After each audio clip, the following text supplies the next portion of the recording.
pessoal, bem-vindos a mais um podcast da Rafus Press, Biblioteca Submersa. E hoje nós temos um episódio não exatamente especial, mas interessante de alguns pontos de vista. Recentemente foi publicado no YouTube um vídeo de divulgação científica de um canal, se não me engano se chama Ciência Todo Dia, alguma coisa assim. Vou deixar o link no vídeo, no qual digamos assim, a equipe, né, desse canal, né, essas pessoas que apresentam esse programa, iniciaram uma discussão a respeito do fim do universo, o estado de maior entropia possível e tudo mais, né? Que seria um destino inexorável, né? Tudo morre, o universo vai morrer em um tempo incomensuravelmente gigantesco, quando os últimos buracos negros se diluírem, né, com a radiação de Hawking e tal. Mas nesse vídeo, a discussão é a respeito de uma teoria chamada teoria da cosmologia cíclica conforme, que nada mais é do que uma hipótese de que o momento de maior entropia em que o universo se desfaz completamente, né, as radiações se tornam uma espécie de radiação de fundo apenas, é justamente aquele momento aparentemente que se enquadra, ou melhor assim, duplica o início de tudo, o momento primordial, né, antes do Big Bang. Então, o fim seria o início e vice-versa. Né? E é uma teoria linda, né, elegante, e não sei se realmente a natureza se comportaria assim, mas o que tem de mais interessante nessa teoria, que na hora que eu vi o vídeo me soou esse alarme, né, nesse exato momento, é que essa teoria se assemelha muito, evidentemente com diferenças de ciência física, né? Existe uma enorme diferença entre a física pós-einsteiniana, né? Pós-quântica, pós-início do século XX, e aquela física praticada até o século XIX, né? Então, é como se fosse uma versão pós-quântica, pós-einsteiniana da física, digamos assim, não exatamente descoberta, mas da proposta do filósofo, combatente político, né, combatente revolucionário, Louis Auguste Blanqui, no seu livro A Eternidade pelos Astros, A Eternidade através dos Astros, L'Éternité par les Astres. É um livro fenomenal. E eu fico muito feliz de perceber que existe uma teorização defendida, aliás, pelo físico Roger Penrose, ganhador do Prêmio Nobel. Uma teoria assim uma teorização tão elegante que mesmo que indiretamente retoma exatamente a visão, né, do Blanqui, né, de uma maneira assim tão inteligente, tão, como eu disse assim, tão perfeitamente quase poética, né? Porque o que acontece? Por que surgiu esse livro? E quem exatamente é Louis Auguste Blanqui? E como que ele reapareceu, digamos assim, quase no século XXI aí, nas discussões pós lançamento de satélites ou sondas com telescópios gigantescos, etc. Louis Auguste Blanqui, como eu falei, era um revolucionário vinculado à Primeira Internacional com outros contemporâneos dele. Ele tinha uma fama, ele era muito admirado, tanto eu preciso fazer um rápido resumo da Primeira Internacional, que foi um campo de luta constante, né? O Marx e alguns socialistas em luta contra os anarquistas, em torno de várias questões assim relacionadas, questões práticas, inclusive relacionadas ao capital, como herança e coisas do gênero. A herança, aliás, é o que opôs bastante o Bakunin ao Marx. Ou seja, os anarquistas aos socialistas marxistas, vamos dizer assim. O que acontece? O Blanqui era admirado pelos dois lados. Era um sujeito com uma capacidade organizativa de mobilização de quadros revolucionários espantosa. Mesmo o próprio Bakunin, que era um cara destemido, de sangue frio, e que também era admirado mesmo pelos seus inimigos fidagais, né, como o próprio Marx, pela capacidade de organização do proletariado, eles tiravam o chapéu para o Blanqui. Tanto é verdade que o Blanqui ele foi preso preventivamente quando a coisa começou a desandar em Paris, por conta da Guerra Franco-Prussiana, e depois da debacle, né, pouco antes, que culminou com a Comuna de Paris em 1871. Ele foi preso em 1870 pelo regime que era até relativamente, entre aspas, socialista, pelo menos de alguém que se dizia, né, um socialismo de Estado. E ele foi preso, mandado pro Forte do Touro, né, que era uma espécie de Ilha das Cobras francesa, só que pior, porque não tinha nem verde, é um pedaço de rocha no meio do mar, isolado. E nessa prisão, bem idoso já, ele tinha, sei lá, mais de 70 anos, se não me engano. Ele já tinha passado vários anos encarcerado por várias atividades revolucionárias consecutivas, participado de várias revoluções, né? Acho que de 48 ele já participou. E aí, nesse Forte do Touro, ele elaborou justamente a eternidade através dos astros, uma vez que ele estava fora do jogo, né? Ele não poderia ajudar na coordenação das defesas e também ali das organizações revolucionárias na Comuna de Paris. E o que é a Eternidade pelos Astros? É um tratado de cosmologia dividido em, se não me engano, 8 capítulos. Deixa eu só confirmar. 8 ou 9 capítulos. 8 capítulos, né? E nesse tratado de cosmologia, o que nós temos é uma visão de um universo cíclico, mas uma forma de entendimento do universo cíclico muito instigante, muito complexa. O livro foi escrito em 1872, então ele antecipa quase todas as teorias de universo cíclico do final do século XIX, quando esse tipo de visão começou a se tornar mais usual. Ele antecipa o Nietzsche, né, o eterno retorno do mesmo. Ele antecipa a visão, por exemplo, de certos antropólogos a respeito do tempo cíclico, né? Por isso ele é muito celebrado, né? Ele desenvolve uma ideia do universo cíclico em, sei lá, antes até de grandes obras literárias que mais ou menos tivessem esse diapasão, né? Como as do Mallarmé e tudo mais. E é interessante também porque ele desenvolve a partir, segundo Borges, né? Que é um... Depois eu vou falar dos discípulos do Blanqui, que são bizarros, mas existem vários.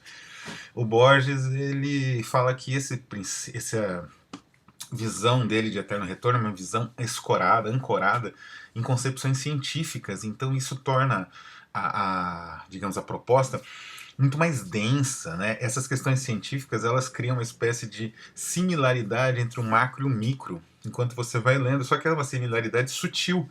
Então isso é muito sofisticado, né, em termos filosóficos. Algo que, por exemplo, Nietzsche não consegue fazer no Eterno Retorno. O Eterno Retorno é uma visão, né? A concepção de tempo, de universo que retorna do Blanqui não é uma visão, é uma, digamos assim, uma estruturação utópica, mas com um fundo possível de verdade que se confirmou, de certa forma, ou pelo menos existem hipóteses que confirmam, né, essa visão do Blanqui na física contemporânea. Pois bem, é um livro de filosofia, como eu mencionei, mas ele é delicioso de ler. Ele tem um conteúdo mais ou menos ficcional, como se fosse uma ficção do universo, porque a prosa, né, o discurso científico no século XIX, ele era muito diferente, né? É engraçado que mesmo tendo passado já o iluminismo e tal, o discurso científico ainda preservava várias das características renascentistas, onde o discurso científico retornou sem aquela capa de metafísica, né? Já com um pouco com umas concepções mais contemporâneas que virariam aquilo que seria o discurso científico atual.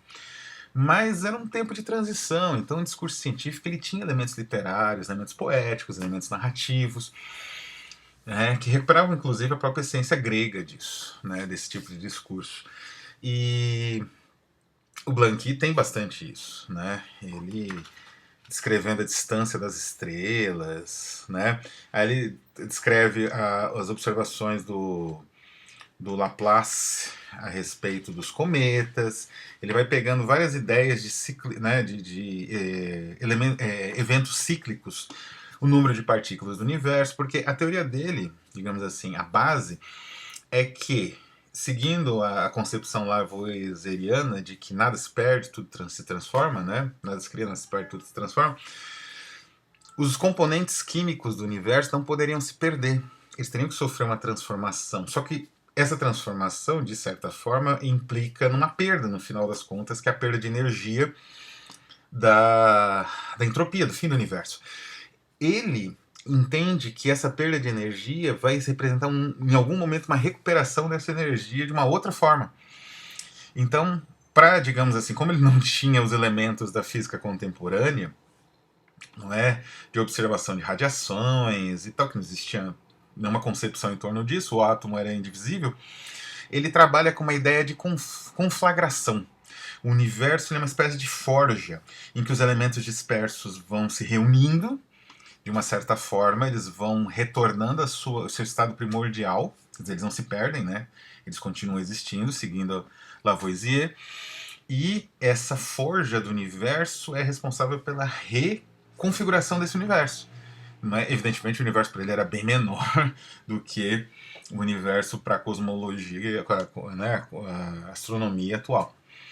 Então, ele, dentro dessa concepção, ele percebe que o universo vai retornar depois dessa forja titânica. E ele descreve, e é brilhante a descrição, né, dessa conflagração que leva a um reinício.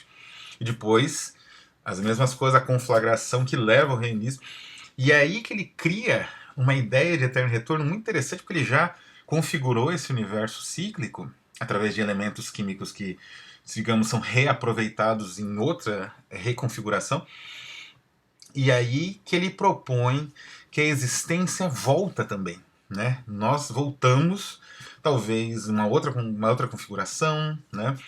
Então ele propõe essa retomada do universo de novo, né? Como tudo que aconteceu, o homem, ou talvez não, ou talvez um outro animal se torne dominante. É uma concepção brilhante que, digamos assim, tira toda a carga metafísica, né?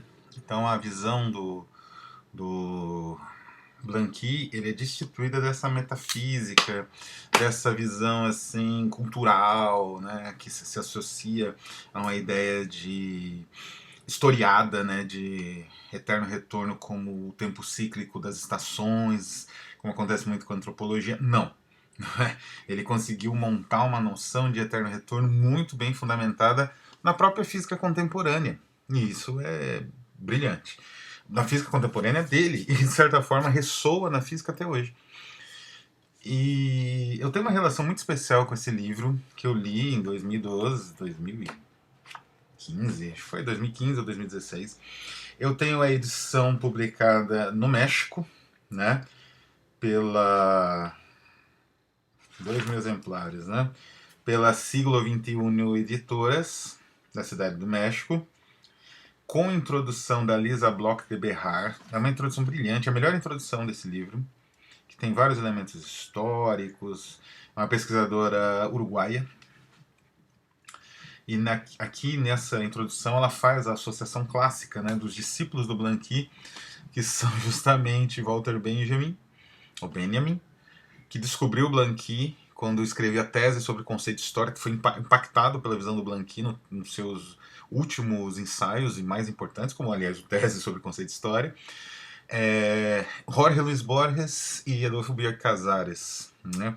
Tanto Borges quanto Bioy Casares citam direto Blanqui, e eles têm, e a Lisa Bloch de Berrar, ela destaca que existe uma percepção revolucionária.